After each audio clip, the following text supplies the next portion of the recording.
মার্কিন স্থলসেনাদের জন্য যে নরক তৈরি করছে ইরান তা হয়তো পেন্টাগনও পুরোপুরি আঁচ করতে পারছে না। আলোচনার আড়ালে মধ্যপ্রাচ্যে ব্যাপক সেনা সমাবেশ ঘটাচ্ছে ট্রাম্প প্রশাসন। লক্ষ্য ইরানের অর্থনৈতিক হৃদপিণ্ড খাড়ক দ্বীপ ও কৌশলগত হরমুজ প্রণালী দখল করা। কিন্তু বিশ্বের ৩০% জ্বালানি চলাচলের এই পথ এবং নিজেদের লাইফলাইন কি ইরান এত সহজেই ছেড়ে দেবে?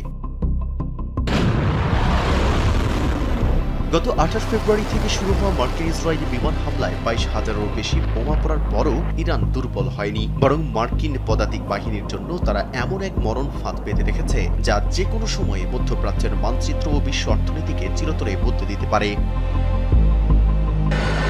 সামরিক বিশ্লেষকদের মতে মার্কিন বাহিনী ইরানি ভূখণ্ডে বা খাড়ক দ্বীপে পা রাখা মাত্রই সরাসরি ভয়াবহ আক্রমণের মুখে পড়বে। মূল ভূখণ্ড থেকে মাত্র ২০ মাইল দূরের এই দ্বীপে Islamic revolutionary guard corps IRGC drone, missile ও আইইডির বিশাল মরণ ফাঁদ তৈরি করে রেখেছে। হাডসন ইনস্টিটিউট ও আটলান্টিক কাউন্সিলের বিশেষজ্ঞদের মতে ইরানের বিশাল বাহিনী এই দ্বীপ দখলের মার্কিন চেষ্টাকে মুহূর্তেই এক রক্তক্ষয়ী যুদ্ধে রূপ দেবে।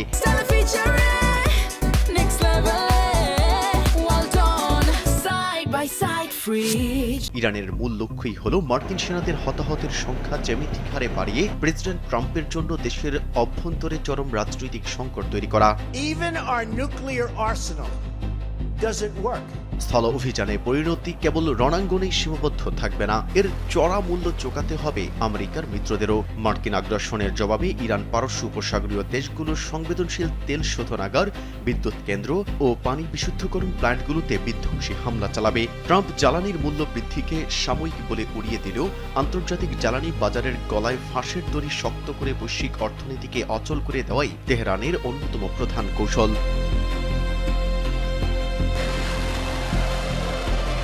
এই যুদ্ধের সবচেয়ে ভয়াবহ দিক হল বহুমাত্রিক ফ্রন্ট। মার্কিন স্থল অভিযান শুরু হলে ইরাকি মিলিশিয়া ও লেবাননের হিজবুল্লাহর পাশাপাশি ইয়েমেনের হুতিরাও তাদের আক্রমণ বহুগুণ বাড়িয়ে দেবে।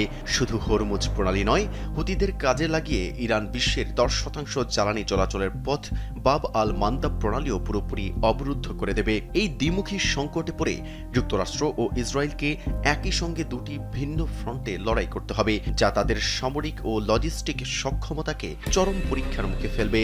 সব মিলিয়ে ট্রাম্পের জন্য যুদ্ধ শুরু করা সহজ হলেও ইরানের সাজানো এই নরক থেকে মার্কিন সেনাদের জীবিত বের করে আনা এখন কার্যত অসম্ভব এক চ্যালেঞ্জ।